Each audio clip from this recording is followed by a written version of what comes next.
Yes, Mr Costello. Commissioner, the next case study in the group life part of this module involves AMP. The witness is Mr Sainsbury. Could I trouble you to stand a moment, and could I ask you whether you'd prefer to make an oath or take an affirmation? An oath, Commissioner. Swear the witness, please. I swear by Almighty God I swear by Almighty God that the evidence I shall give that the evidence I shall give will be the truth, will be the truth, the whole truth, the whole truth, and nothing but the truth. and nothing but the truth. Yes, thank you, Mr Hollow. Is your full name Paul John Sainsbury? Yes, And is your current business address, Mr Sainsbury, 33 Alfred Street, Sydney?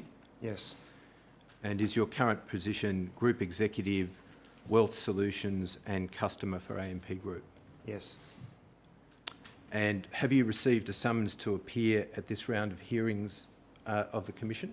yes, Do you have the summons with you? I do. Tender the summons. Exhibit 6.232, the summons to Mr Sainsbury. Thank you, Mr Commissioner. And Mr Sainsbury, you've prepared 2 witness statements for the purposes of these hearings. That's right. And you've prepared a witness statement which addresses the topics and questions in rubric 630 and 631. Is that correct? That's right. And is that statement dated 10 September 2018? Yes, it is. And do you have that statement with you? I do. Are the contents of that statement true and correct, Mr Sainsbury? They are. I tender that statement and its exhibit, Mr Commissioner. That statement and its exhibits becomes Exhibit 6.233.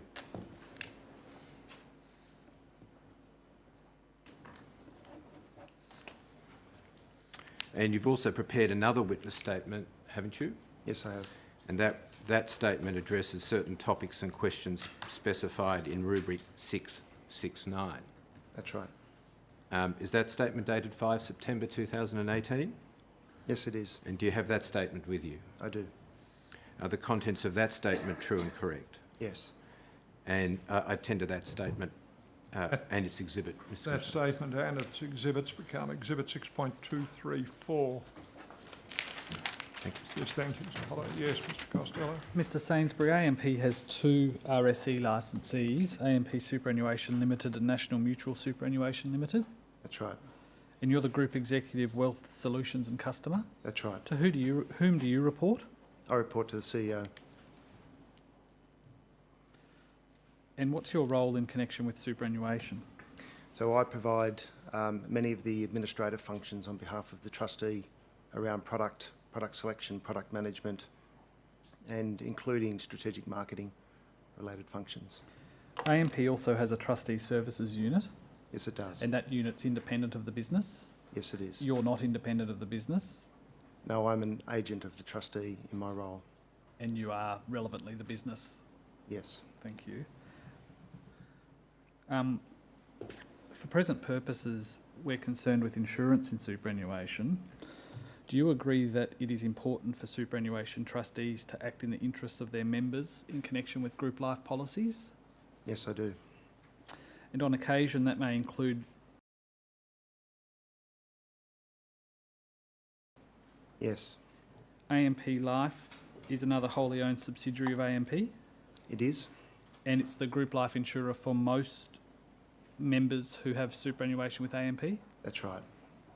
You explain in one of your statements that AMP Life is also the administrator of AMP Superannuation Limited's funds, That's right. and it is also the administrator of some of National Mutual Superannuation Limited's funds. That's right. Could you explain in general terms what the role of an administrator is? The administrator creates the products that the trustee makes available to members and ensures that those products are effectively administered on behalf of members and that ongoing servicing related matters are supported for the members of the funds. One of the roles of the administrator is to ensure compliance with Prudential Standard SPS 250, That's right. and you have some familiarity with that standard. Yes.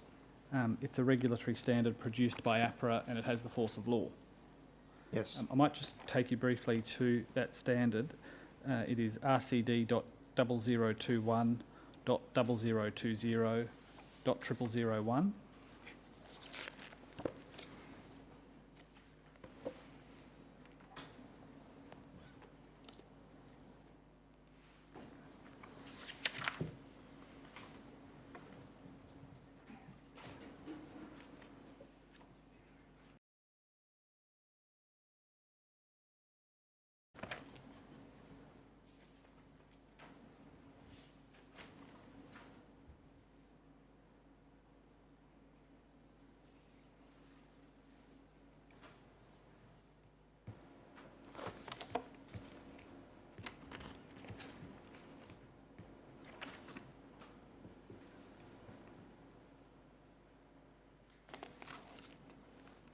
I'll say the number again in case I got it wrong. RCD.0021.0020.0001.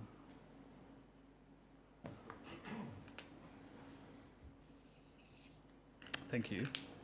So this is Superannuation Prudential Standard Determination number 5 of 2012, more commonly referred to as SPS 250. And if we just go to the fourth page of that document, it sets out here that the Prudential Standard establishes requirements for an RSE licensee with respect to making insured benefits available to beneficiaries. And after the larger paragraph, the key requirements of this Prudential Standard are that an RSE licensee must also, and then the second bullet point, formulate and give effect to appropriate selection processes for and due diligence of insurers and monitor relationships with insurers on an ongoing basis. Yes. Familiar with that? And then if we turn over the page, there's the requirement for an insurance management framework, and you've answered some questions about insurance management frameworks in your statement. Yes. And then if we could move to about the 7th page of the document.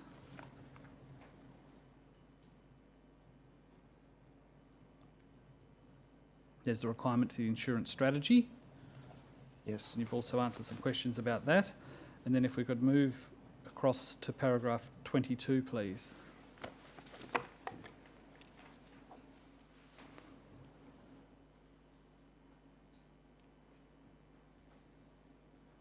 C22 is the first paragraph beneath the heading Selection and Monitoring of Insurers. Yes. And it requires an RSE licensee to develop and implement a selection process for choosing an insurer that includes at a minimum consideration of the prospective insurer's terms of cover and exclusions, claims philosophy, the reasonableness of the premiums to be charged, and terms of any delegation to any other person of functions associated with the making of available insured benefits, undertake a due diligence review of the selected insurer and be able to demonstrate to APRA the appropriateness of the selection process and due diligence review and how it is applied. And then in 23, the licensee must be able to satisfy itself and demonstrate to APRA that the engagement of an insurer is conducted at arm's length and is in the best interest of the beneficiaries. See that? Yes. Is it appropriate for AMP Life, which is the administrator of the funds and the group life insurer, to be tasked with ensuring compliance with those parts of SPS 250? I think in relation to the matters that you've described, Trustee Services plays a lead role on behalf of the Trustee Board in conducting those reviews and ensuring that due diligence processes are followed. You say in paragraph 67 of your 631 witness statement, I can take you to it if you like, that AMP Life's responsibilities include undertaking assessments of potential insurers, recommending replacement insurance arrangements and assisting the AMP RSE licensee to negotiate the terms and appointments with the preferred insurer. That's right. Isn't there a clear conflict in AMP Life undertaking that task? The people that perform that task are not associated with the insurance arm of AMP Life. So AMP Life is an administrator in the areas under my responsibility that perform those processes, and then they refer them to the trustee for review and approval. You set up some sort of bifurcation within AMP Life so that the people that are making recommendations about whether AMP Life is the appropriate insurer are not connected with the insurance aspect of AMP Life. That's right. And you think that that's an appropriate way to deal with SPS 250's regulatory requirements? Yes, I do. All right. Commissioner, I tender that document. Prudential Standard SPS 250 RCD 0021 0020 0001 Exhibit 6.235. How long has AMP Life been the predominant insurer of AMP superannuation funds? The exact date I couldn't give you, but certainly a very long time. I think the current master outsourcing agreement was put in place in 1995, or last reviewed in 1995. Last reviewed in 1995? I believe. I'm not entirely sure about that. Are there ever tenders? I don't believe so. Thank you. Mr. Sainsbury, could you explain the concept of delinking? Most certainly. A number of the corporate superannuation plans that AMP administers require in their arrangements that upon cessation of employment in a corporate super scheme, that the member must be moved to a different product. That term is called delinking. So, in simple terms, it's where a person has superannuation through their employer with AMP, they cease working for that employer, they maintain superannuation with AMP but in a different product. That's right. Thank you.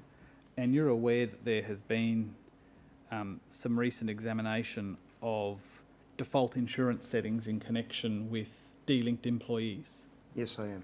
Thank you. And one of those default settings that has received some recent consideration is smoker status of the member. Yes. Thank you. Can I take you to a document, please? AMP.6000.0306.0063.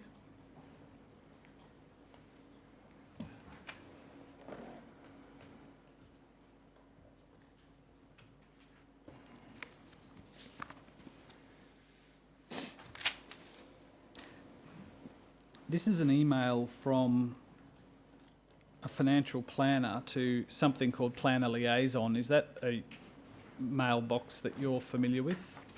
I'm not familiar with it, but it would be the location that planners can send in inquiries to AMP. Thank you. And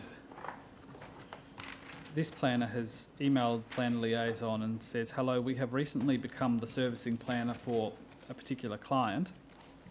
He's been listed as a smoker on his policy. He was unaware that he was listed as a smoker, as it doesn't say this on his annual statements. From meeting with me, we discussed his current position for insurance, and I have informed him that he was listed as a smoker. He was shocked to hear this, as he has never been a smoker when having the policy or within the 12 months prior. He informed me that he last smoked when he was 13 years old at Scouts. The member was delinked from a corporate superannuation client quite a number of years ago and somehow ended up being listed as a smoker. He has around $1 million of life insurance and was paying $2,600 a month as a smoker before we spoke. We sent the non-smoking statement in a few days ago and his premium has consequently reduced to just over $1,600 per month. The client has a number of AMP policies and is extremely unhappy with AMP with the above overcharging. The client requests a revision and refund to the client's account for the overpayments of insurance from the commencement of the policy. Can you please help our client for the above circumstance? So this is an example of a case where somebody has delinked from an AMP superannuation plan. They've remained an AMP member. Yes. They've kept their superannuation with AMP and they have kept life insurance through their AMP superannuation fund. That's right. And they've paid an additional loading on their premium because of their smoker status. No, that's not right. All right. Tell me what's not right about that. So when members delink from the corporate schemes into flexible lifetime super, the terms of that de-link up until 2006 were that they went into what was called the standard rate. And the standard rate included lives that were both de-linked members from corporate super schemes. And by that I mean we don't have full understanding of the medical health of the individual, together with We don't have smokers. full understanding of, you said, we don't have full understanding of, and I then lost the rest of your answer. Sorry, Commissioner. The health of the individual, and smokers are also included in that same standard rate group. Right. It is in fact a hybrid rate. Okay. Well, I'll come back to the standard rate in a moment. First, perhaps, Commissioner, could I tender that document? Email financial planner to planner liaison, AMP 27 February 2013, AMP 6003060063, Exhibit 6.236. Thank you, Commissioner. Could I now take you to AMP.6000.0306.0069?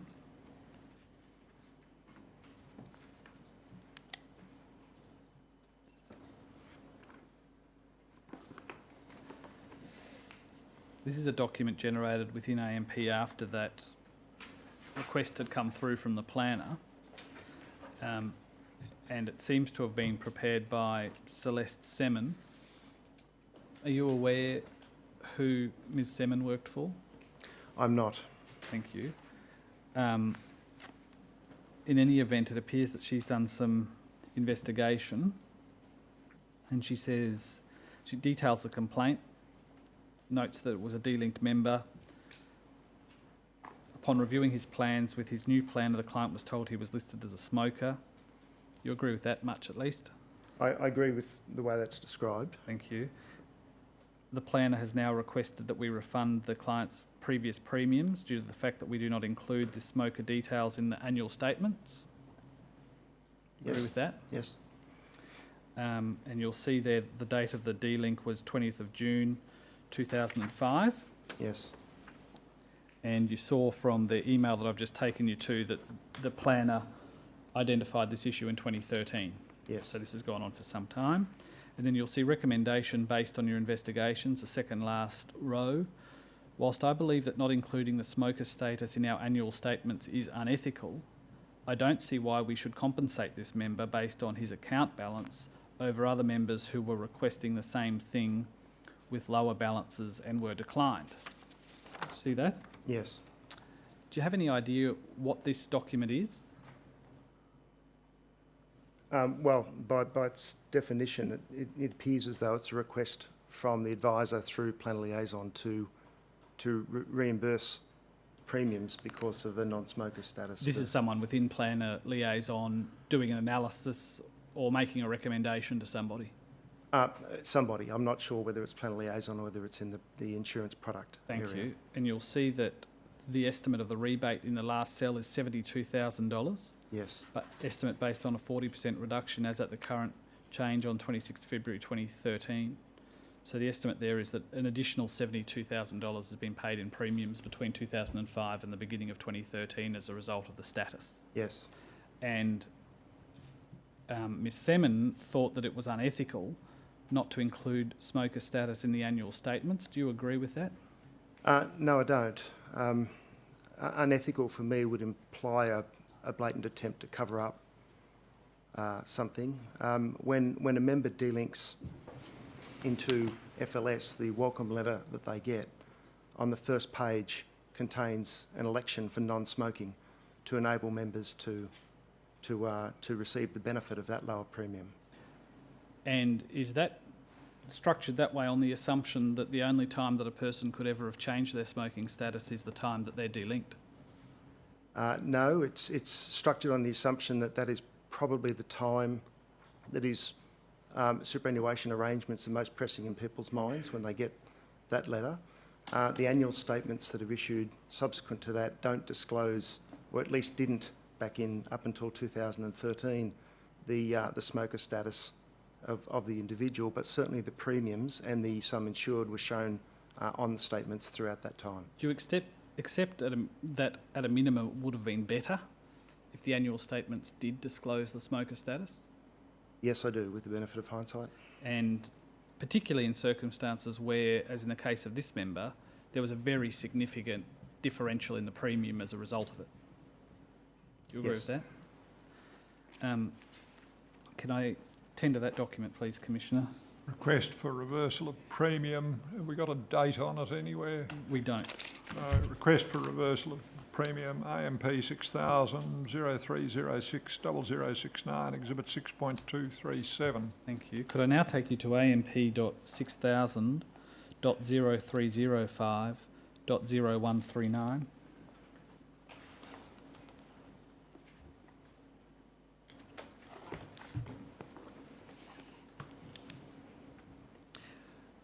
This is the formal letter that responds to the request to refund the differential in the premiums. Although it is redacted, the letter is in fact sent to the member, not to the financial advisor.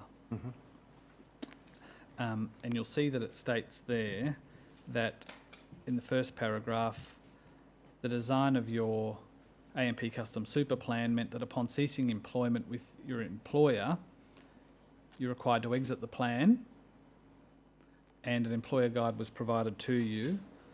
Then under the next heading, transfer of insurance from Custom Super to AMP Flexible Lifetime Super Plan. So AMP Flexible Lifetime Super Plan is the delinked plan that the member moves to. Yes, it is. Thank you. As the insurance formed a part of the plan that you held while you were employed with your previous employer, this insurance was transferred to your new personal plan when your employment terminated automatically. Yes. And then the next paragraph down, you'll see reference there to the cost of insurance premiums under the AMP Flexible Lifetime Super Plan were deducted taking into account your D-Link smoker status. See Yes. that? And then while under the Custom Super Plan, your D-Link smoker status for insurance was not required, as the insurance was specific to your employer, all employees employed by that company received the same cover. Your D-Link smoker status only became relevant when the D-Link occurred to the AMP Flexible Lifetime Super Plan and you were advised accordingly. We do not assume that you are a smoker, and so the smoker status you were applied with was a standard D-Link rate, which is different to an actual smoker rate. And that's the point that you were making before. That's right. Was there an actual smoker rate? Yes, there was. There were 3 rates at this point in time. No, my apologies. There were 3 rates from 2006 onwards. From 2006? That's right. So that is at the date of this letter there were 3 rates? There were 2 rates as at the date of this letter, I believe. My apologies. Is this 2013? It is. Yes, that's right. So there were 3 rates? That's right. And those rates were non-smoker, That's right. standard and smoker? Non-smoker, D-Link and smoker. Non-smoker D-Link, sorry, non-smoker D-Link. So non-smoker, a D-Link category and a smoker category. What was the difference between the D-Link and the smoker category? So in 2006, the D-Link category was created to separate the standard rate between smokers and D-Linked members, which had the effect of lowering the premium for the D-Link members because the premium rates were not as significant as a smoker rate. How would AMP know if somebody's a smoker? They don't know unless they're underwritten. So in these plans, increases in cover can have individual underwriting, and if there are smokers declared, then you will naturally price that accordingly. So for a non-underwritten member, there were only 2 rates.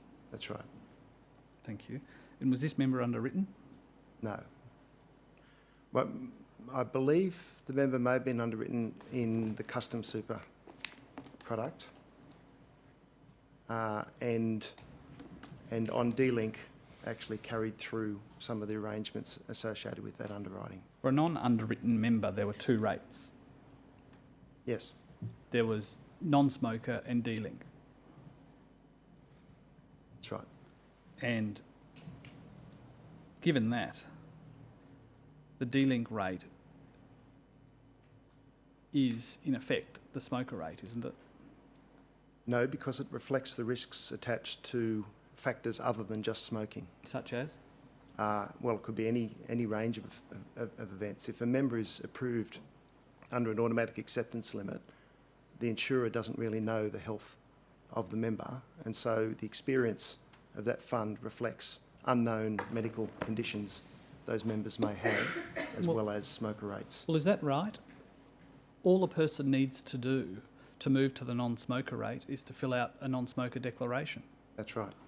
So the only differential between the non-smoker rate and the standard rate is whether or not somebody has completed that declaration. That's true. So necessarily the only difference between the two rates is the smoker status.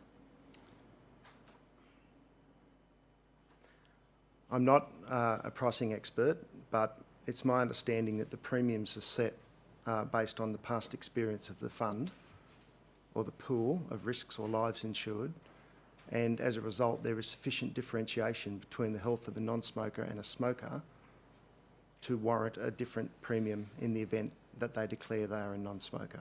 Well, I think that statement probably is just confirmation of the fact that the material difference between the two is whether the person is a smoker or not. On the surface, I understand the point you're making. I believe that from 2006 onwards, the fact that a smoker rate was differentiated from a delinked rate, which was also differentiated from a smoker rate, is evidence that there are different risk factors at play between not just smoker and non-smoker. Well, an underwritten rate's got no relevance to somebody who's not underwritten, does it? No, it doesn't. So we can put to one side what happens to somebody who's being underwritten, because an underwritten policy is necessarily bespoke in that it responds in a price sense and perhaps in a coverage sense to the particular circumstances of the particular insured. Yes, but only to the amounts above the automatic acceptance limits. Yes, but it's differential from group life on that basis. Group life is necessarily an insurance policy that covers a mass of people. Yes. And one way that AMP chose to differentiate the premiums on group life policies was if somebody was a non-smoker, That's right. and therefore if they did not take a step to notify AMP that they were a non-smoker, then they were in effect paying a smoker rate. No, I don't agree with that statement. Do you think that you're splitting hairs?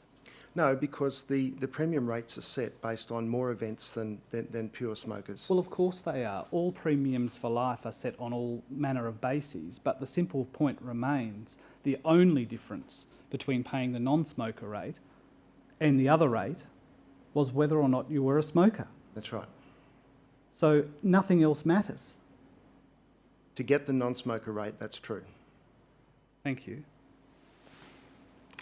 Do you think that it was a little cute in this letter to say that we do not assume that you are a smoker, and so the smoker status you were applied with was a standard D-link rate, which is different to an actual smoker rate in circumstances where there was no actual smoker rate?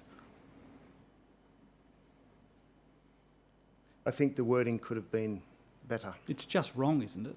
There was no actual smoker rate. No, that's true.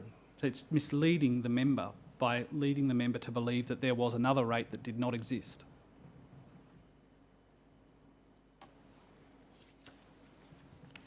Well, I think it's trying to outline that the factors that are included in the premium are matters other than just smoking. So it's seeking to illustrate that point, that the D-Link members' lives and the smoker lives are actually in a blended rate. Well, sitting there reading that sentence, we do not assume that you are a smoker, and so the smoker status you were applied with was a standard D-Link rate, which is different to an actual smoker rate. Sitting there now, reading that sentence, do you think that there is any way that a member could have understood the nuance that you've just tried to attribute to that sentence? No, I think it's difficult to understand for a member. Thank you. Could we move to the next page of that document, please? It says at the top, AMP was not contacted. As AMP was not contacted, the insurance cover continued, and you were charged D-Link smoker premiums for this cover accordingly. I have checked our systems and can find no record of the return mail to indicate that you had not been issued with the document noted in this letter. And then there is AMP's decision, which was we will not be refunding any excess D-Link smoker premiums charged from 2 July 2005 back to your plan. Yes. See that? Commissioner, I tender that letter. Letter 15 March 13, AMP to member concerning, quote, your inquiry, unquote, AMP 600003050139, Exhibit 6.238. Mr Sainsbury, you're aware that sometime after receiving that letter, the member lodged a complaint with the Superannuation Complaints Tribunal? Yes, I am. Thank you. And if I could now show you another document, it's AMP.6000.0305.0138.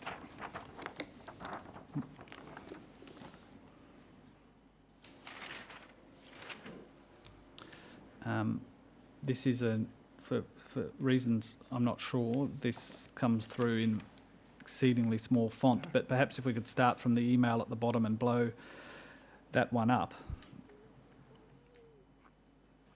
The very foot of the page, starting from Antoinette Davino. This is an internal AMP email chain, and I'll just read it up the page quickly. Hi Josh, we have another SCT matter regarding delinking and the higher premiums charged. Is that reference to the fact that there have been other matters that have gone to the Superannuation Complaints Tribunal on this issue?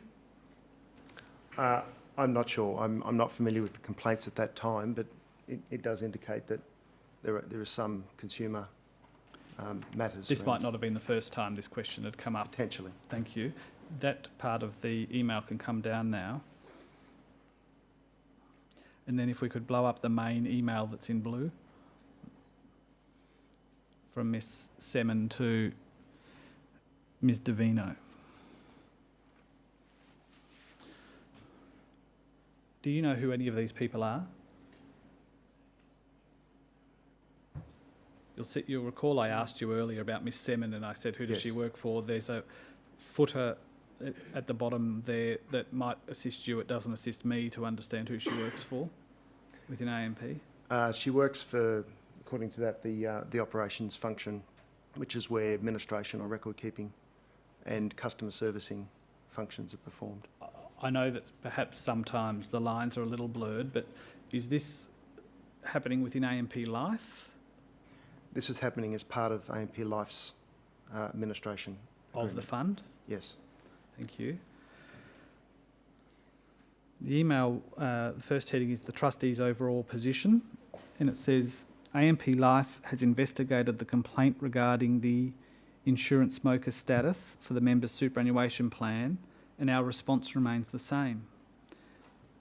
This complaint was also reviewed by Risk Product in March during the complaint process, and the rebate of premiums was declined. AMP Life will not be refunding the smoker premiums charged on this plan due to the fact that we have clearly explained to the client through various correspondence what would happen to his plan and the insurance features once he left his employer. This is, I just want to make sure that I properly understand this. This is AMP Life in its non-insurance capacity forming a view on behalf of the trustee about whether AMP Life, as the insurer, should refund premiums. Is that what's going on? I think there's two elements to this. The first is what you've just said is true in relation to the operations function, but it appears as though that complaint was referred to the insurer, which is defined as risk product, for a consideration as well. So this is Miss Semen with an AMP Life as insurer hat on, is it? No, I believe this is with AMP Life, the administrator. The administrator. All right. So when she says AMP Life will not be refunding the smoker premiums, she's making a decision on behalf of the insurer while acting in her capacity as administrator for the trustee? Well, it appears as though, having had feedback from the product area. From the product previously. area? Yeah. Is that your people? No. That's the insurer. Oh, the insurer. Yes. Thank you. Second paragraph, furthermore, AMP Life has consistently kept the member informed about its insurance cover by issuing annual statements that clearly show the insurance coverage attached to this plan, and the member has had multiple opportunities over the years to ask AMP Life to cancel this insurance or challenge its validity. Do you accept that that sentence has got nothing to do with the member's complaint? Yes, I do, other than the opportunity for the member to challenge the premiums that he was paying as displayed on the statements.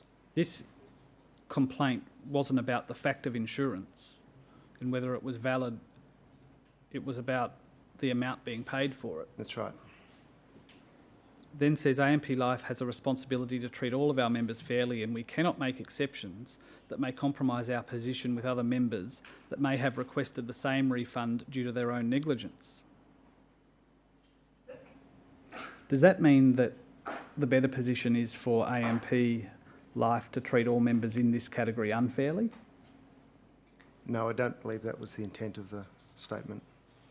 She then says AMP Life would have honoured a claim subject to assessment had there been one made during the period, and therefore our position remains that we will not be refunding the member any insurance premium fees. Again, that goes to the fact of the insurance, not to the cost of the insurance. Yes, I agree. And it certainly sounds from the language used there that the person writing this email was considering the position on behalf of AMP Life, the insurer. I can't comment whether that's true or not. All right. And then you'll see there's an extract of the complaint there at the bottom, and it says, complaint description note, client delinked from Custom Super in 2005. The insurance came across on smoker rates, and there's nothing in this internal correspondence that seeks to suggest that statement was wrong, that the insurance came across on smoker rates. Yes, it's been very clear in the preparation of this witness statement that there is a lot of inconsistent understanding of the premium rates that are applied and labels that are attached to things that in fact have not proved to be true. Thank you. I tender that document, Commissioner. Internal AMP emails concerning SCT complaint September 2013, AMP 6000-0305-0138, Exhibit 6.239. Could I take you now, please, to AMP.6000.0305.0268?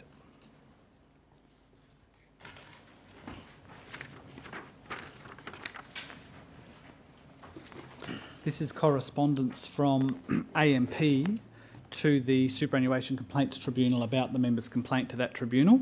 Yes. You've seen this. And if we could please move to, perhaps if we could put 0269 and 0270 on the screen together. This is AMP setting out its position. At the foot of the first page, the trustee is satisfied that the member received adequate disclosure to enable him to understand that higher premiums would apply upon transfer to FLS, that's Flexible Lifetime Super. That's right.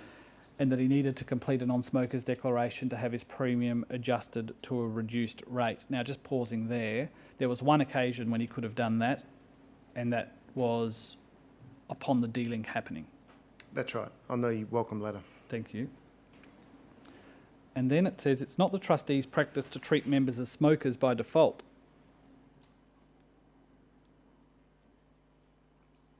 Have you now accepted that that is inaccurate? No, I haven't. All right. At the time they are transferred from an employer-sponsored plan, AMP does not know the member's smoking habits, and therefore the members are charged a standard insurance premium rate. Members are then offered a reduced premium if they complete a declaration that they are non-smokers, but this is only possible after the member informs AMP that they are a non-smoker. The trustee maintains that it has acted fairly and reasonably in declining to refund the difference in standard and non-smoker rates back to the transfer to FLS. So that was the position. And I thought that you and I had got to the point where you acknowledged that for all intents and purposes, there was a non-smoker rate and a smoker rate. No, I believe I said that there was a non-smoker rate and a hybrid rate. And the only difference between the two was whether or not somebody completed a non-smoker declaration. That's right. And in those circumstances, there was a non-smoker rate and there was a smoker rate. And it's not just for smokers. It's for other lives that are insured as well, Well, who I are don't- non-smokers. Well, can we agree on this? The only point of distinction between the two rates is whether the member has submitted a non-smoking declaration. That's true. And it is the case. So whether you call it a hybrid rate or another rate or a different rate, the only point of difference is whether the member has submitted a non-smoker declaration. That is right? true. Yes. And the next, thank you, Commissioner. The next point is that absent the declaration, the person is defaulted to the other rate. That's right. Thank you.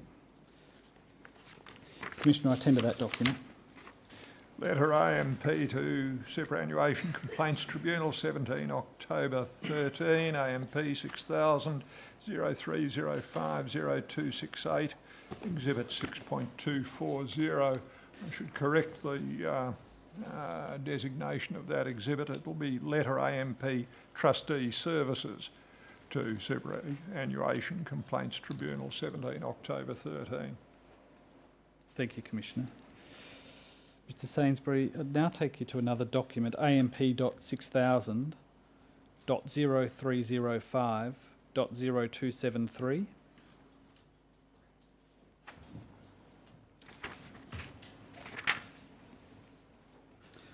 This is a letter, it's dated on the second page, the 30th of January 2014, from the Superannuation Complaints Tribunal back to AMP.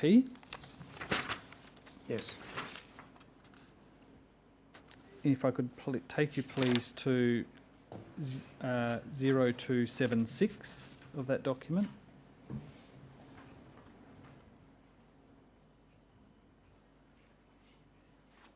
The letter attaches a whole range of documents. This is a document where the member is making the complaint to the tribunal, and you can see in bold at the foot an increased cost to my AMP super fund of $66,000 over the period. I've not only been overcharged an estimated $66,429.02 by AMP, but also have incurred loss of earnings inside my super fund on the overcharged amount over the period. I was purportedly sent only one letter back on the 22nd of January 2005 informing me of the non-smoker statement to an address which I never requested, as I have all mail go to a PO box. And then if we go over the page,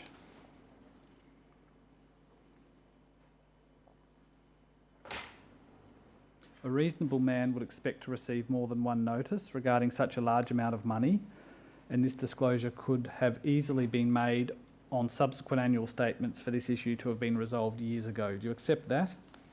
Yes, I do. Thank you. Tender that document, Commissioner. Superannuation Complaints Tribunal Notice of Conciliation Conference, 30 January 2014, AMP 6000 0305 0273, Exhibit 6.241. I showed you there the member had estimated about $66,000 in increased premiums paid. Yes. AMP did its own calculation. I'll take you to that document, AMP.6000.0305.0724.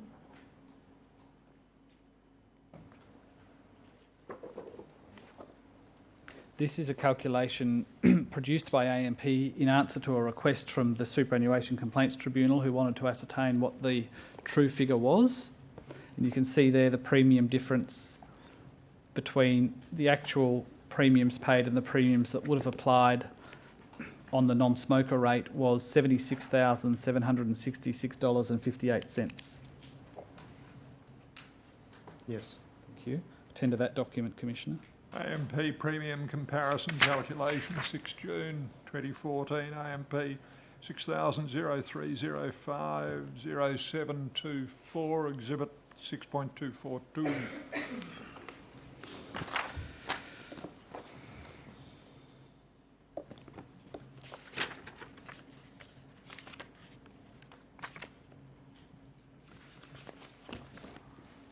Could I now please take you to AMP.6000.0305.0742?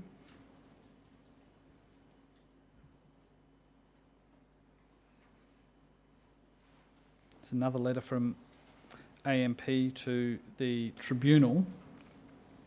You see under the heading Members' Complaint, the member was transferred to a personal FLS account upon leaving his employer plan in AMP Custom Super and the premiums deducted for his EDB insurance. What's EDB? I think it stands for extra death benefit. Thank you. Were deducted at smoker rates.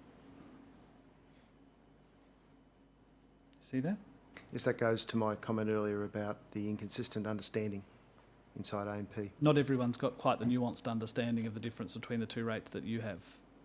There are a number of people that do, but there are some that don't.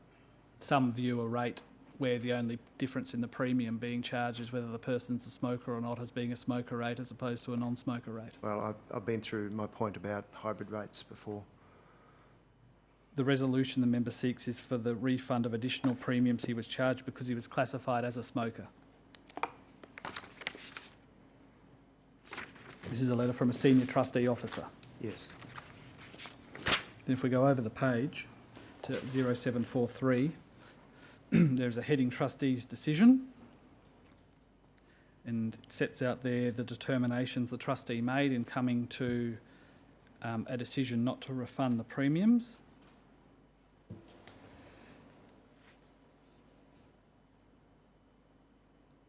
And then over the page at 0744, paragraph 8, your point's again made. It's not the trustee's practice to treat members as smokers by default at the time they're transferred. AMP doesn't know their habits and they're charged the standard rate and they're offered a reduced discount if they're non-smokers. That's your point. Yes. And then over the page to paragraph 9, AMP addresses the criticism that it didn't include the smoker status in the annual statements and says it didn't include them because it wasn't required to under section 1017D of the Corporations Act. See that? Yes. But I think you've now said there's been a change of position and you now do include. Is that right? In 2013, there was an enhancement to the statements to indicate whether the smoker status was known by the member. Thank you. Commissioner, I tender that document. Letter AMP to Superannuation Complaints Tribunal, 29 January 15, AMP 6003050742, Exhibit 6.243. Just before that document comes down, at line 6 of the page that we presently see on the screen, there is reference to whether there is an additional loading on the premium, and that statement is made in connection with section 1017D of the Corporations Act. Is that an expression that derives from the Corporations Act? Or is I'm not certain, Commissioner. Is it right to describe what you refer to as the hybrid rate, but might be referred to as the non-smoking rate, is a rate that had an additional loading on the premium? No, I don't believe so. I believe the premiums were calculated based on the experience of the lives in that risk pool. That would be an unusual calculation of premium if it were not founded on some actuarial assessment, wouldn't it? Yeah, no, it would be based on actuarial assessment. And the premium charged was higher than the premium charged to a person who had made a non-smoking declaration. Is that right? That's right. Yes. Yes, do go on. Thank you, Commissioner. Could I take you now to RCD.0021.0022.0001?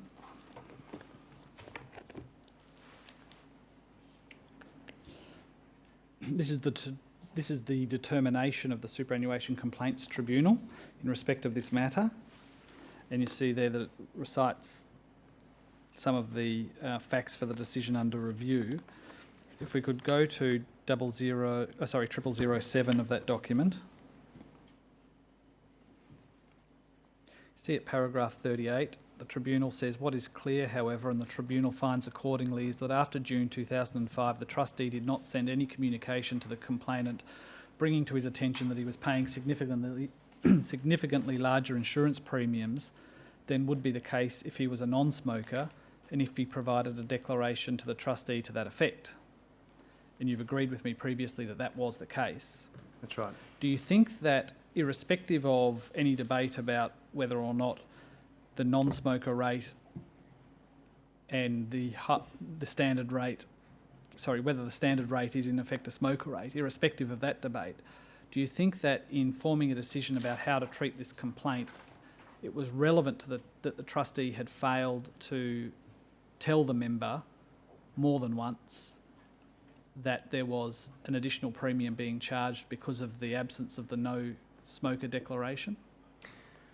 Well, I wasn't in the trustee, and I'm not the trustee, and I wasn't there at that time.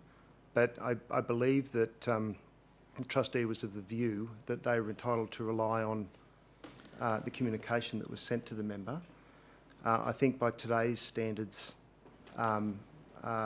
with the benefit of hindsight, you would certainly outline more frequently than was the case the circumstances for an individual member with regards to large insurance premiums. It's not very member-centric to say that 8 years ago we sent you a letter and we've charged you a higher premium every year since then without telling you again, is it?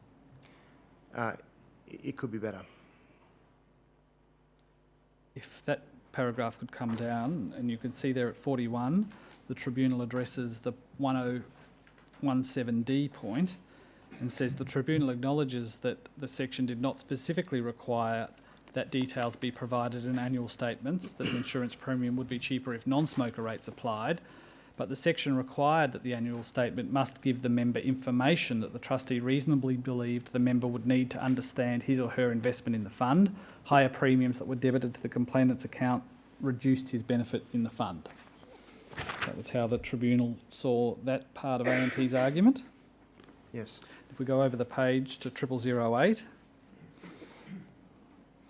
paragraph 46, consequently the Tribunal's view is that it was not fair and reasonable for the trustee to refuse to refund to the complainant's account in the fund the premiums that were debited to his account which exceeded those that would have applied if the complainant had provided a non-smoking declaration to the trustee.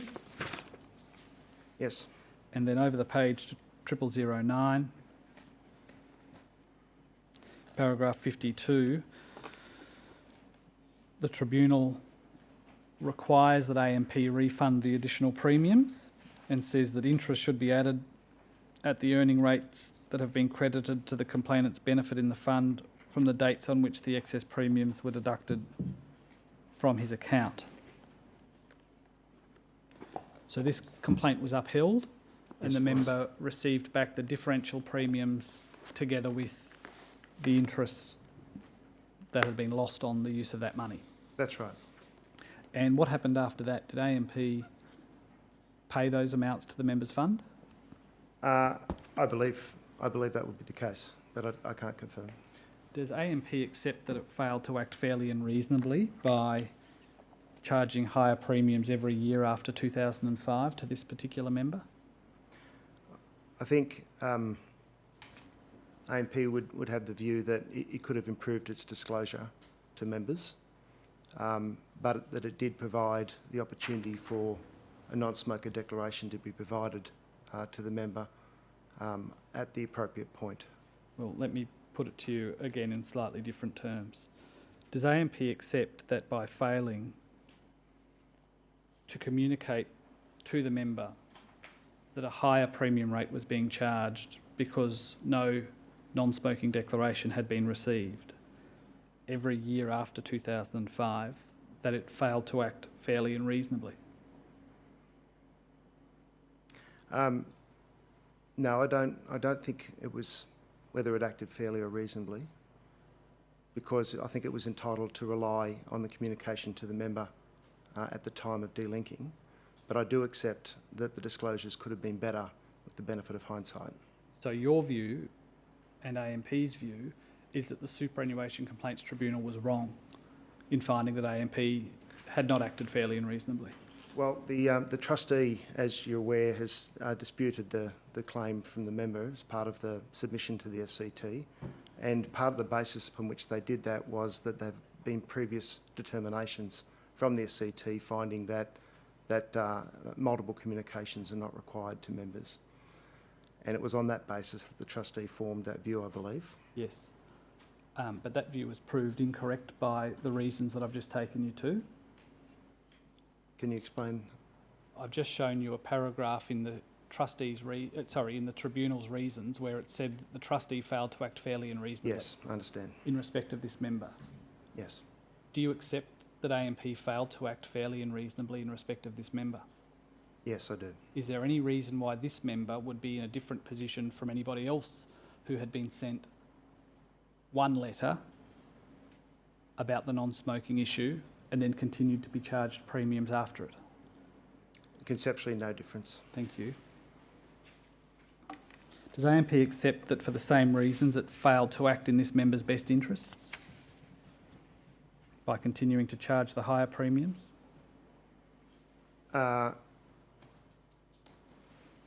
Yes, I think it's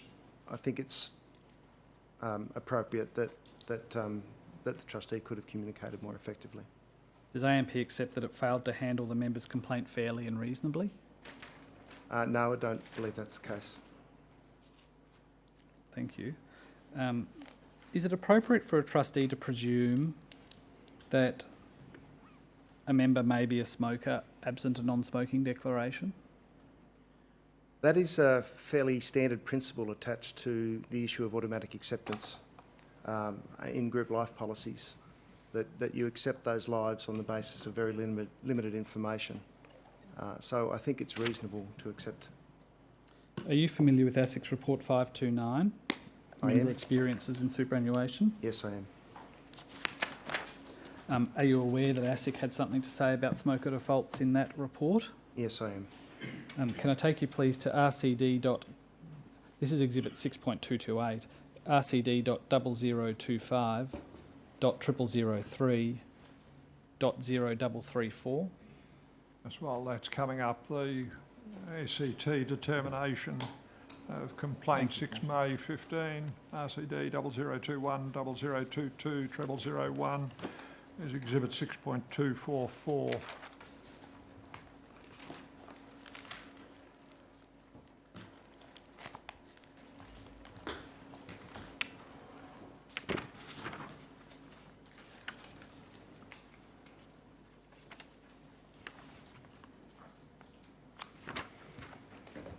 This is the report, and you're familiar with it, I think you said. I am, yeah. Thank you.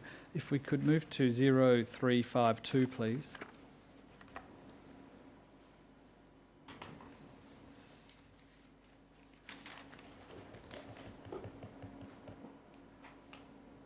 And if paragraph 82 could be popped out.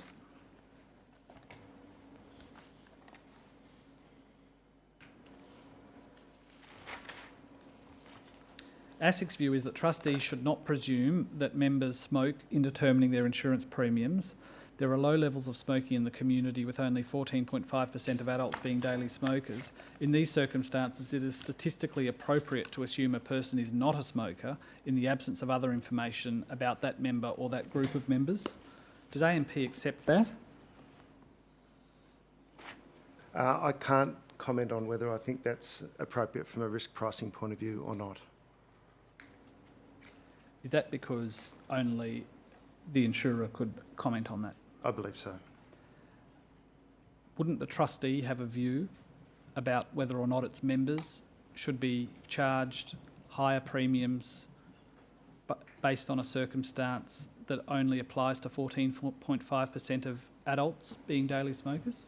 Well, I think the trustee would have a view that they need to rely on insurers to take into account the risk factors in setting the price for that insurance. Well, in a negotiation over a group life policy, you have on one side of the table a trustee who is presumably trying to obtain greatest coverage for cheapest price. That's right. And you have an insurer on the other side who's looking to make sure that they do a deal that is risk and price appropriate. That's right. And insofar as the trustee is concerned, the central question is the coverage appropriate for the members? Yes. And is it appropriately priced? Yes.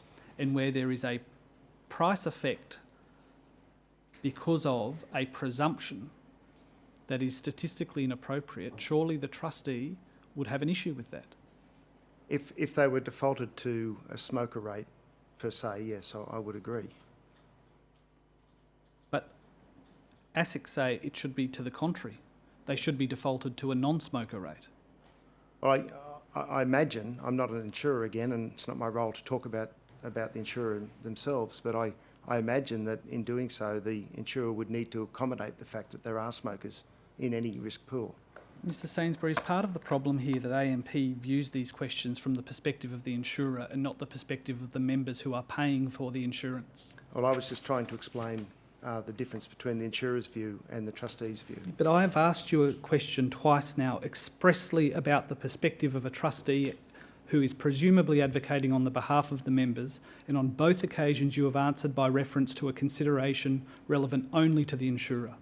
Well, all I'm saying to you is I believe the trustee is looking to get the best outcome for its members, and so to the degree that you're suggesting that smokers should be excluded on the basis, that would be a trustee view that they would endorse, I imagine.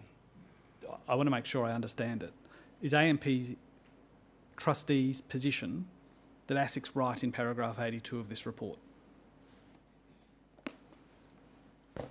I don't know the view of the trustee on that Who matter. would know the view? The trustee board? Are you aware of whether the trustee board's considered this? I don't know whether they've considered it. Should they have? Yes, I think they should have seen the ASIC report. This report was issued in June 2017. That's right. Are you aware of any step being taken by the trustees in connection with paragraph 82 of the report? No, I'm not. Thank you.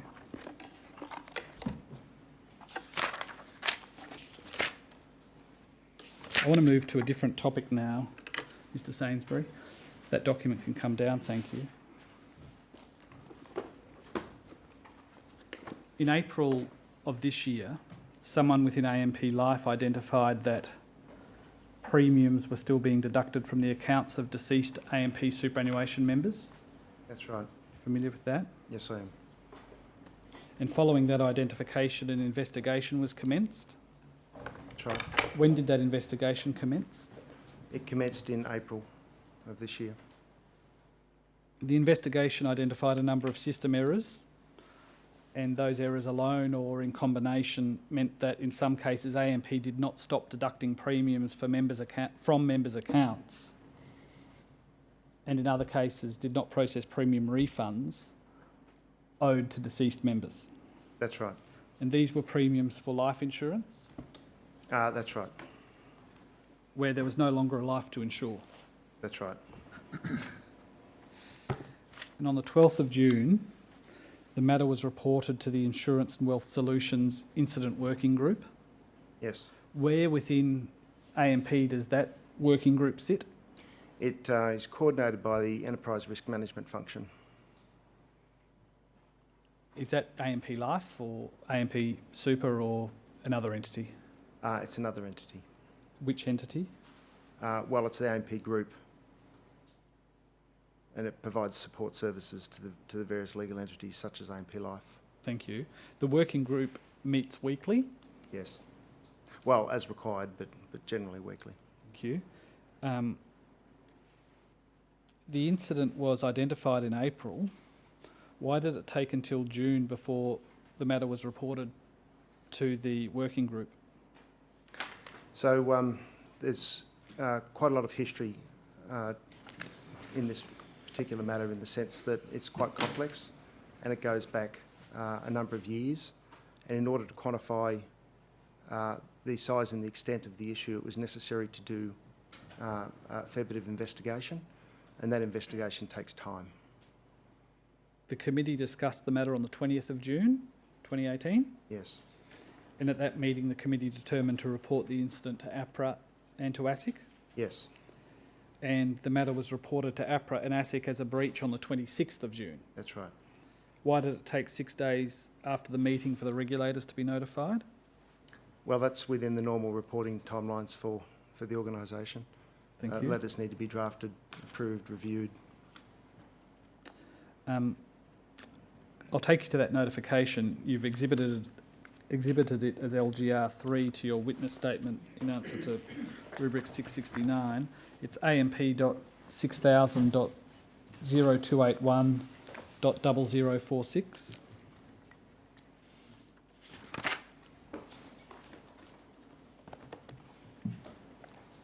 This is the breach report, and it's addressed to APRA and to ASIC. And the issue is explained there.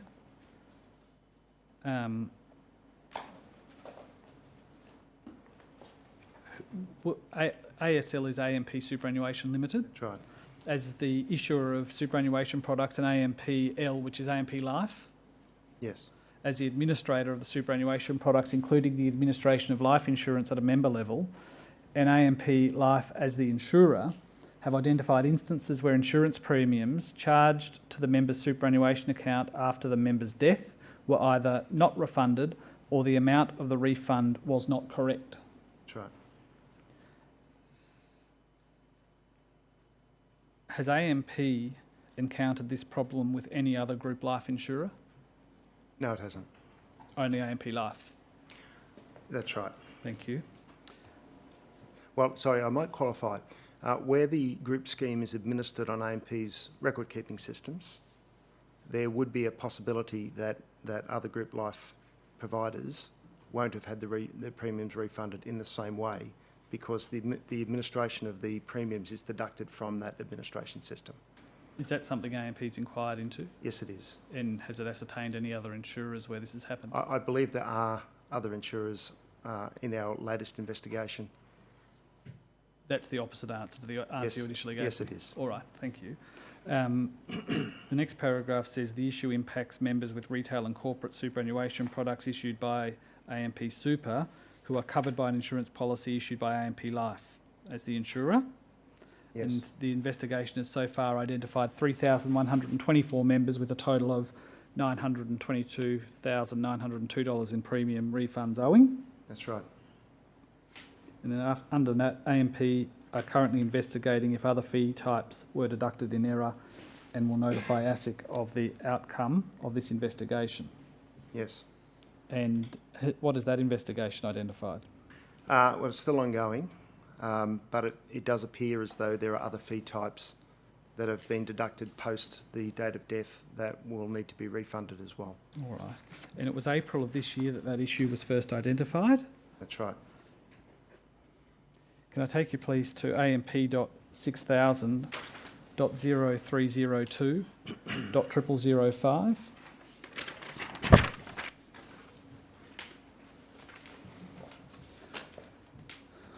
This is another one of those very small emails. Perhaps if the last part of the chain could be blown up first.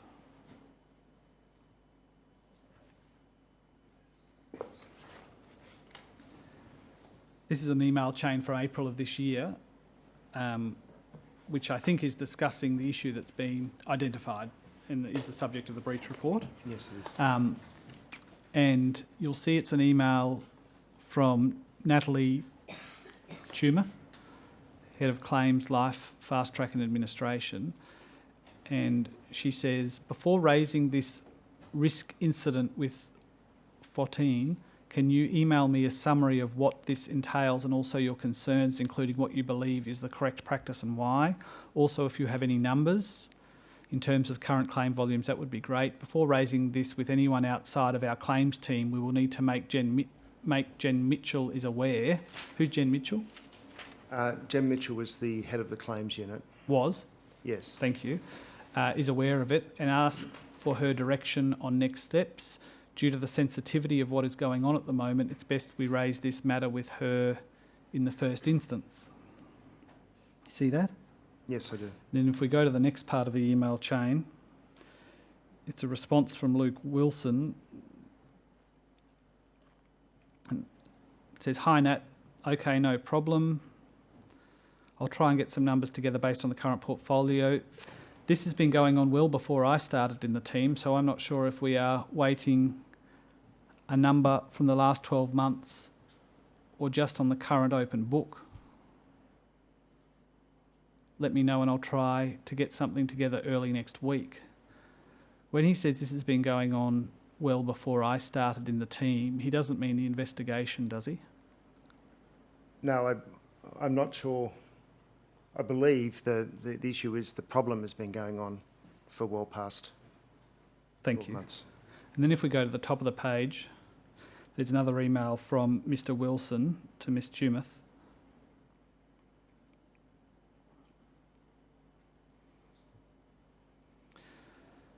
He describes the issue in the second paragraph after the bullet points. The issue is that Corp, who's Corp? I imagine it'll be corporate superannuation. Thank you. Continue to charge premiums for the insurance even after AMP has been notified of the member's passing. Yes. We have raised this with Corp in the past and asked them why they continue to charge the insurance premiums once they are notified of a customer's death back in 2016. I believe that they were of the understanding the premiums are refunded when the policy is paid, which is correct. Which is incorrect. Which is incorrect. Do you still say that this issue was identified in April 2018? Yeah, this matter that they're talking about here was a concern that was raised in 2016 by someone in the corporate super team saying or asking the question, was it appropriate that we continued to deduct life insurance premiums even though once the claim was admitted, those premiums were refunded by the system back to the date of death? That was raised through a number of people and then subsequently tested that in fact the system was performing appropriately, albeit it appeared from that email exchange that there was some view that there was in fact a better way to do it, which would be to stop the premiums on notification of death rather than refund them once the claim has been admitted. Stopping the premiums being charged when you're notified that the person's dead seems a rather obvious step, doesn't it? Yes, it does. But it wasn't taken in 2016. No, the system was coded to refund it when the claim was admitted. Why was that? I couldn't tell you. It doesn't make sense, does it? No, it's not the best way in my opinion, and it's not the way other products in that system perform. So, I'll tender that document, Commissioner. Emails concerning corporate super still deducting premiums until a claim is paid. April 2018, AMP 6000 0302 0005, Exhibit 6.245. Could we now please have AMP.6000.0302.0006?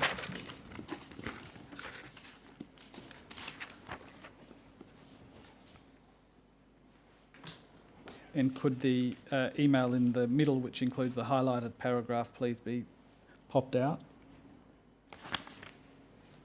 Actually, before that's popped out, could we please go to the next page, which is 0007?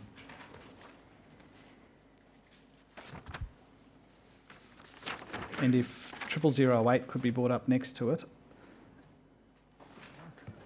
and the email chain not including the large table that's at the foot of 0007 and the top of 0008 could be popped out, but not the big table.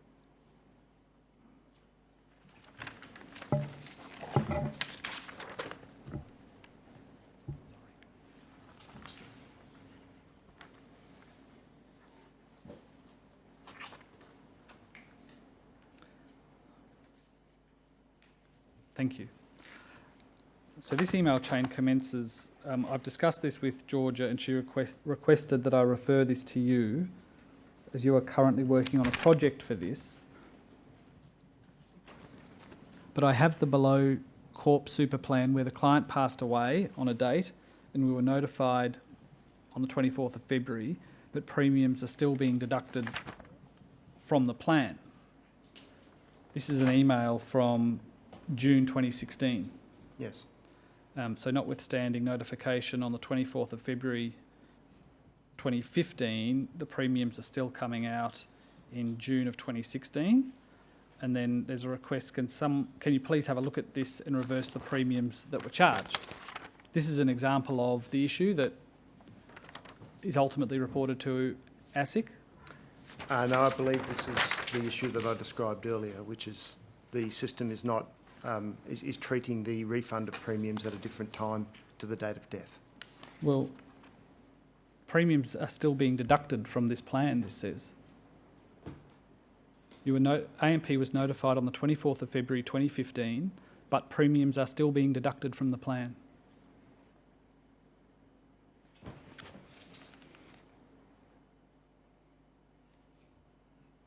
Yes, I can only assume the claim wasn't admitted at that time.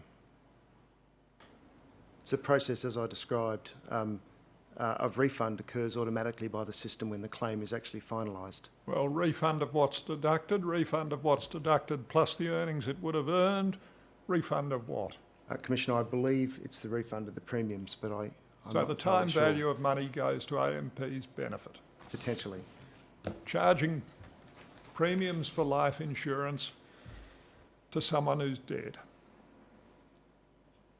That's the position, isn't it? Yes, that's the way the system is treating it today, for a portion of our business. And Mr Sainsbury, this is the issue that was reported to ASIC on the 26th of June, isn't it?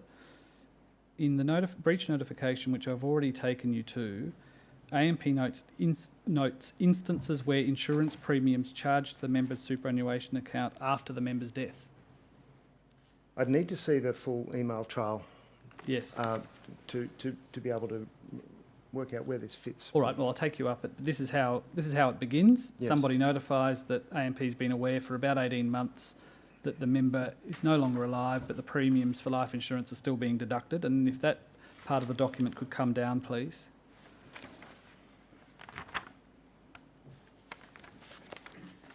Would you like the opportunity just to read this email before I take you to the next part I want to take you to? Yes, that'd be helpful. Perhaps if 0007 could be put on the screen and made a little larger so that Mr Sainsbury has a fighting chance of reading it.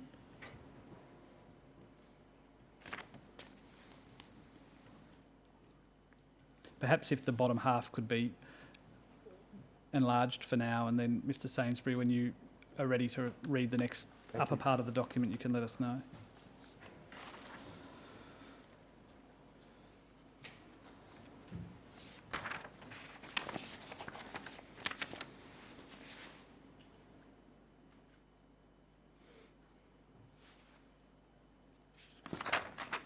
Yes, I'm ready to see the...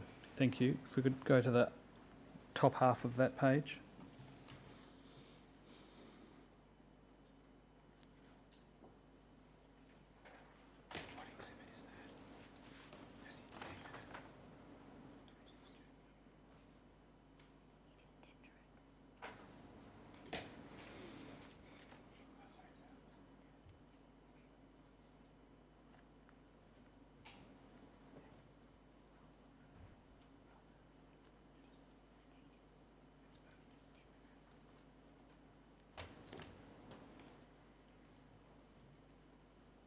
Is that the end? No, if I Right. could now move to 0006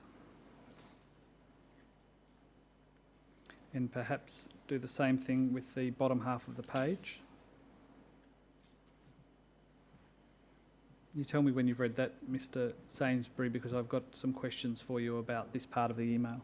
Okay.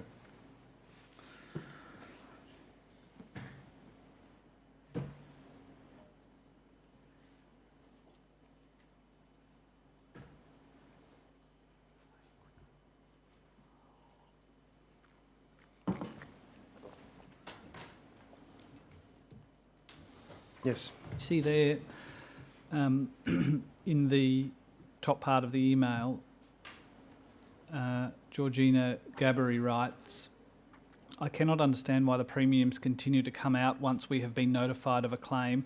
This has caused the following issues: complaints, policies to be closed due to lack of funds as premiums are continually being taken out. We email the trustee about corporate plans not ceasing premiums at time of notification and ask if there is anything in the trust deed. You see that? Yes, I do. So it seems that there have been complaints to AMP about this issue before. It appears that way, yeah. Thank you. And then if we go up the page, the very first line there, hi Jen and Nat. This is from Mr Wilson, who was emailing before about the April 2018 investigation. This is the email where the issue was raised in 2016 regarding premiums being debited on corporate policies. Yes. Yeah. Neither APRA nor ASIC were told that AMP was aware of this issue in 2016, were they? No, they weren't. Why? Well, it wasn't considered to be the same issue. But you've just agreed with me it is. Well, what I've Just maybe... a moment. Pardon? Well, thought there was about to be an objection. There's not. Put the question again. I thought that you had agreed with me that this was the same issue identified in the breach notice, that is, fees being charged by AMP for insurance after it's been notified of the fact that a person is dead. I object to that question. Yeah, why? The breach notice includes the words where insurance premiums charged to them the superannuation account after them's death were either not refunded or the amount of the refund was not correct. That was the issue that was the subject of the breach notice. Yes, well, Mr Costello, do you Thank want to you, rephrase Commissioner. the question?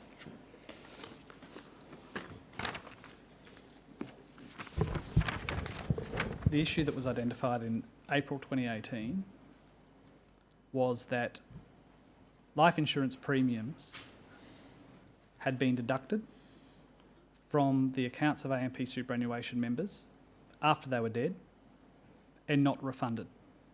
Is that right? That's right. That's as you understand it. And is the only relevance of the breach notification the additional words that the amounts had not been refunded? Well, the breach in this year was because the amounts entitled to the member or to the estate were not refunded, whereas the issue in 2016 was not that they weren't refunded, it was just that they were refunded at a different time and we should have stopped deducting them on notification of death. Is it your understanding that AMP has a continuing entitlement to charge premiums for life insurance to a person who's dead? No, that's not our practice. Not our Well, policy. your practice, I at should least say in it's not part. our policy. And there are a number of examples of where the refunds have been processed appropriately because it wasn't just a system issue we had, we also had process breakdowns. To your as well. mind, would it be a breach of an obligation if AMP were to continue deducting life insurance premiums to a member who had died?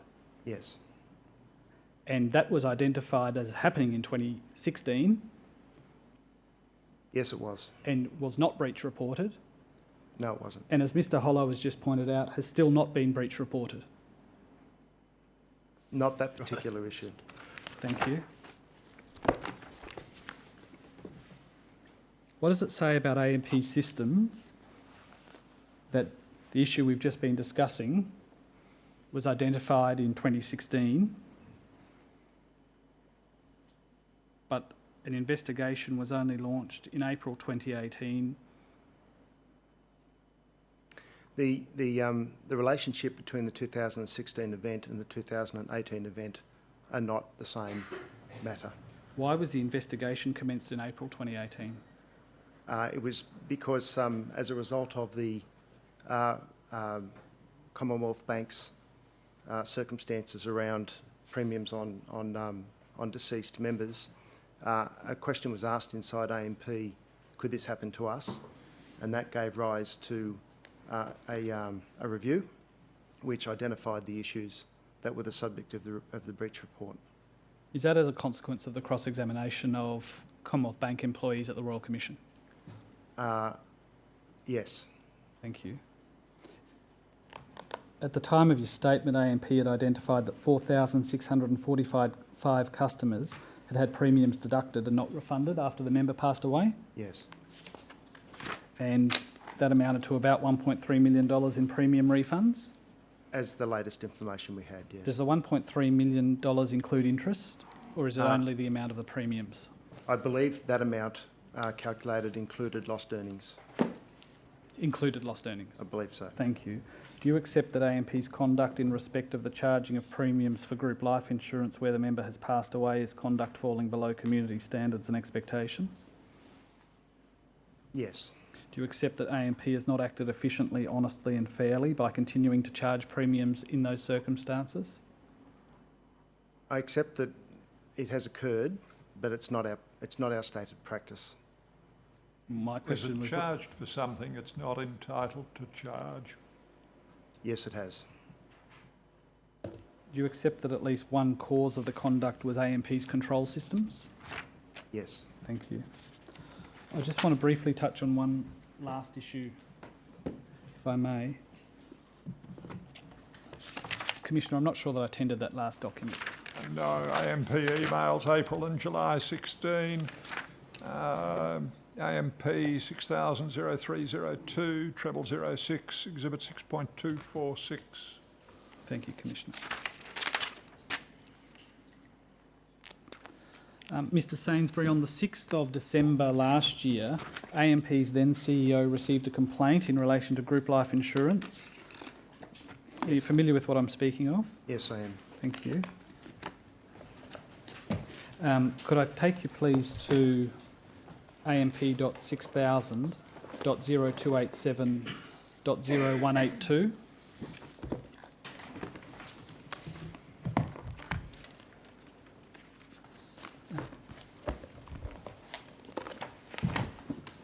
This is the complaint that was written to Mr Mellor. You've seen this document before. Yes, I have. I don't want to read the whole of the letter, but let me put a summary of it to you and you can tell me if you agree with it. It's a letter written by the wife of an AMP member. The AMP member has been diagnosed with a very serious medical condition. And the member has become aware that there is no insurance attached to the superannuation account. That's right. And the letter states that the member is in a MySuper option Yes.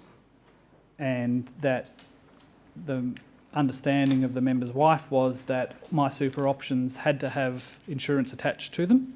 Yes.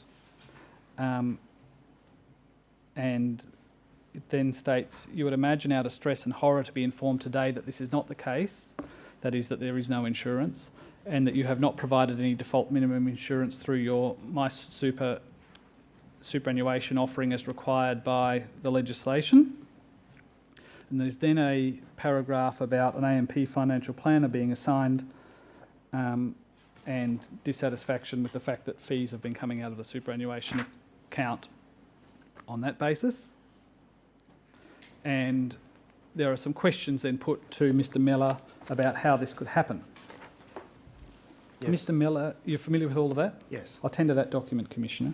Letter to Mr Miller, CEO, AMP 6 December 17, AMP 6002870182, Exhibit 6.247. Mr Mellor referred the matter to the Office of the AMP Customer Advocate. Yes. What's the role of that office?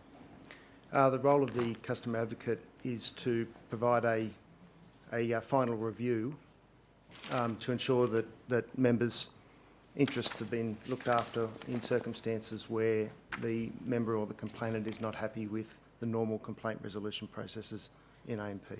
And is that role independent of the business? Yes, it is. And does the role have any powers itself, or does it only make recommendations? It has powers as well. Thank you.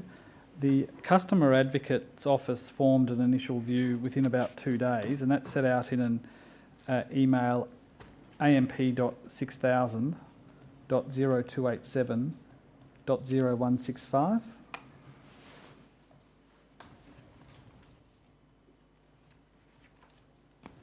before I take you to that email, is this a delinked member? Yes, this was a delinked member. And what has happened here is that, for whatever reason, the employer had alternative superannuation arrangements, alternative insurance arrangements for its employees. That's right. So there wasn't insurance attached to the AMP superannuation through the employer. That's right. And on the delinking, no insurance was picked up, That's right. notwithstanding that the person was in a MySuper product.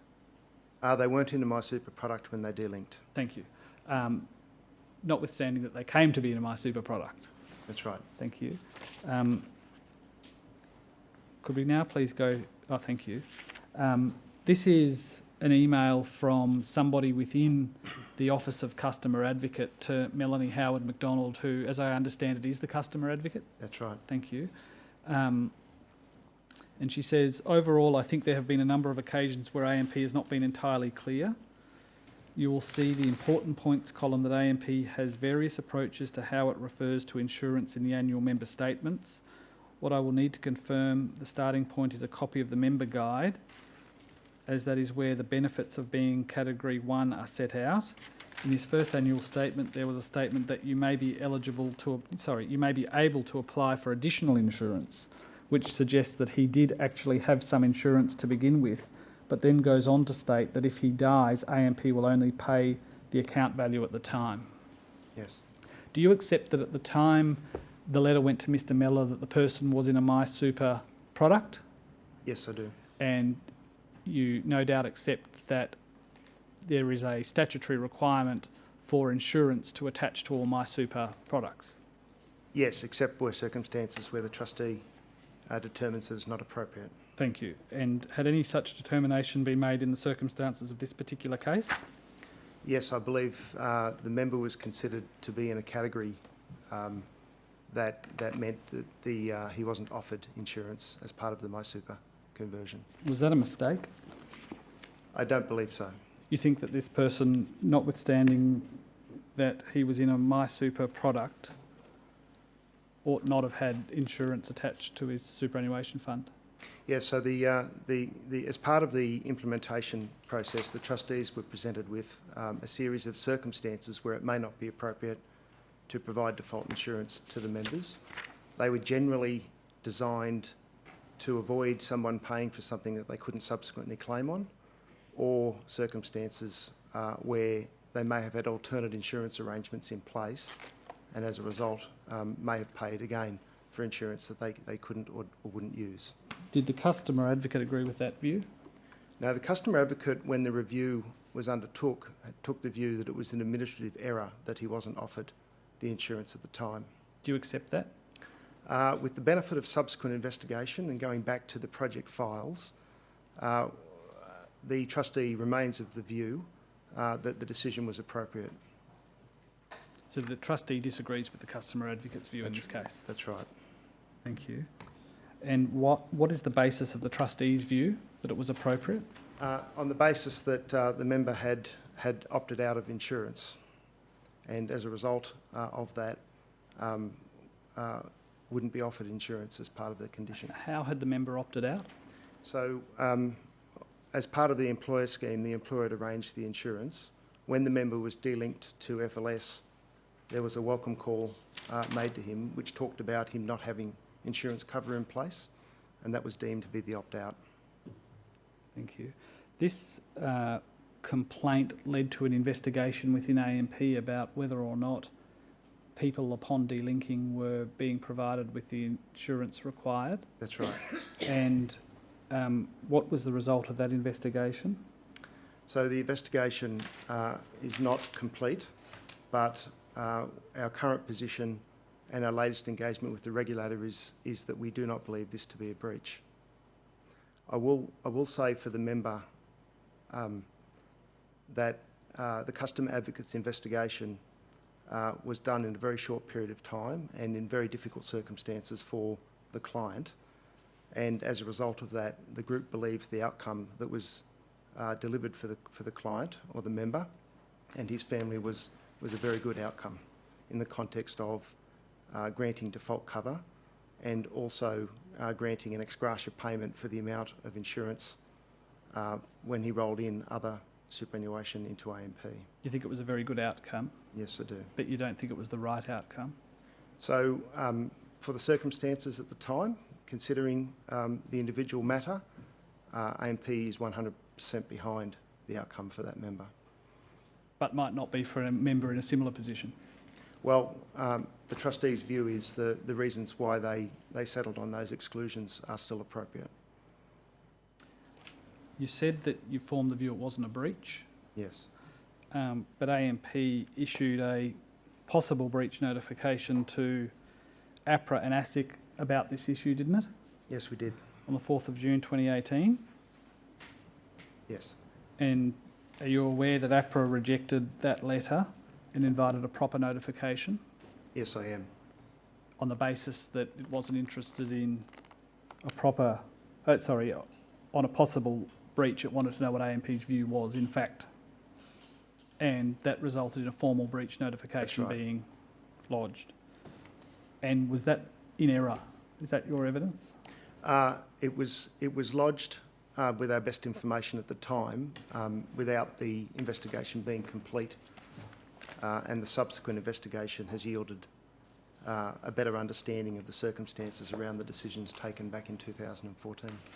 Has AMP identified how many people have delinked from an employer plan and do not have insurance? As part of the investigation, the total number of members that did not receive insurance under the MySuper defaults has been quantified, and each person that delinked because they didn't have insurance arrangements in place is understood. Is understood. Yes. I might just briefly take you to the to a letter that you wrote to APRA and to ASIC. It's AMP.6000.0288.13331.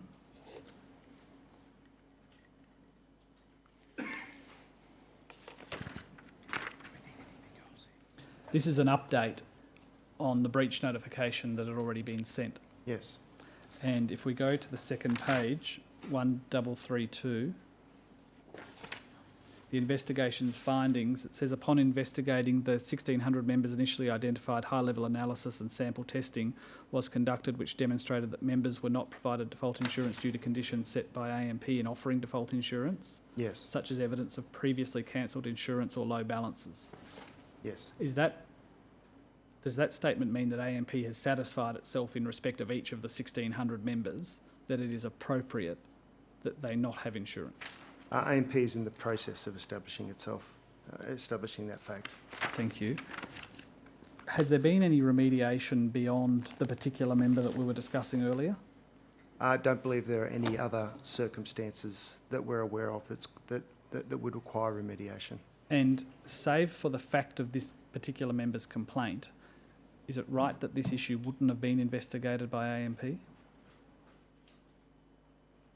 I believe that the members that were actually excluded were done so with the business rules that were approved by the trustee at the time. So apart from this one member raising an issue and being investigated, there would be no cause for action on the other members. But you only know that because of the investigation, don't you? I know it because those members have actually been excluded as specific criteria. You know that because of the investigation? No, well, yes, because of once the breach was lodged, that caused the investigation to go back to the original project documentation, Yes. which gave rise to the categories that wouldn't be offered insurance. Yes, so this Yeah. particular complaint has caused you to have the review that you had, Yes, and you've satisfied yourself as a consequence of the review. we're in the process of satisfying ourselves. How much longer will it take before you have a concluded view on the 1,600 members you've identified? I would think potentially a month or two longer. Commissioner, I tender that document. Yes, the previous email, I think, also needs to be tendered, doesn't it? It's the email of 8 December 17. Yes, thank you, To Commissioner. Customer Advocate AMP 600002870165 becomes Exhibit 6.248. The letter then, AMP to APRA dated,